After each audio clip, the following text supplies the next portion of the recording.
Hi everyone welcome back. ನೀವು ನೋಡ್ತಿದ್ದೀರಾ student solution YouTube channel.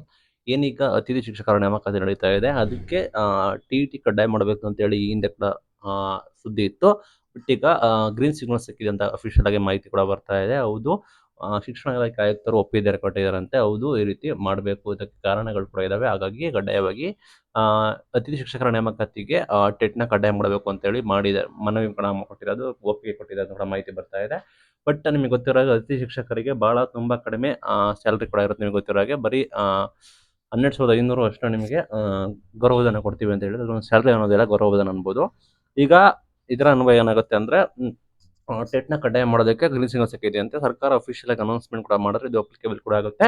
Applicable ಆದರೆ ಬೇರೆ ಆಪ್ಷನ್ಸ್ ಇಲ್ಲ, ಅದನ್ನು ತೆಗೆದುಕೊಳ್ಬೇಕಾಗುತ್ತೆ. ಬಟ್ ಈ ಹಿಂದೆ ಇರೋರು, ಲೈಕ್ ಈಗ ಪಿ ಯು ಸಿ ಪಾಸ್ ಆದವರು ಬೇಕಾಬಿಟ್ಟು ಅವರಿಗೆ ರಾಜಕೀಯ ಉದ್ದೇಶದಿಂದ ಅವರ ಇಂಟ್ರೆಸ್ಟ್ಗಳು ಬೇಕಾಬಿಟ್ಟು ಅತಿಥಿ ಶಿಕ್ಷಕರನ್ನು ತೆಗೆದುಕೊಂಡಿದ್ದಾರೆ. ಅವರು ಇಷ್ಟ ಬಂದಂಗೆ ಮಾಡ್ತಾರೆ, ಅವ್ರಿಗೆ ಬೇಕಾದಂಗೆ ಮಾಡ್ತಾರೆ. ಆ ರೀತಿ ಸುದ್ದಿ ಕೂಡ ಆಗಿದೆ. ಆ ನಿಟ್ಟಿನಲ್ಲಿ ಈಗೇನು ಸಮಸ್ಯೆ ಕೂಡ ಆಗಿದೆ, ಆ, ಅದನ್ನ ಬಗೆಹರಿಸಬೇಕು ಅಂತ ಹೋಗಿ ಮನವಿ ಕೊಟ್ಟಿದ್ದಾರೆ. ಈಗ ಅದನ್ನ ಪಾಸಿಟಿವ್ ಆಗಿ ಒಪ್ಪಿಗೆ ಕೊಟ್ಟಿದ್ದಾರೆ ಅಂತ ಕೂಡ ಹೇಳ್ತಾ ಇದ್ದಾರೆ. ಇದೇನಾದ್ರು ಅಪ್ಲಿಕೇಬಲ್ ಆದರೆ, ಇದನ್ನ ಘೋಷಣೆ ಕೂಡ ಮಾಡಿದ್ರೆ, ಬಿಗ್ ಶಾಕಿಂಗ್ ಅಪ್ಡೇಟ್ ಏನಂದ್ರೆ, ಟೆಟ್ ಕಂಪಲ್ಸರಿ ಕೂಡ ಆಗುತ್ತೆ ಅತಿಥಿ ಶಿಕ್ಷಕರ ನೇಮಕಾತಿಗೆ.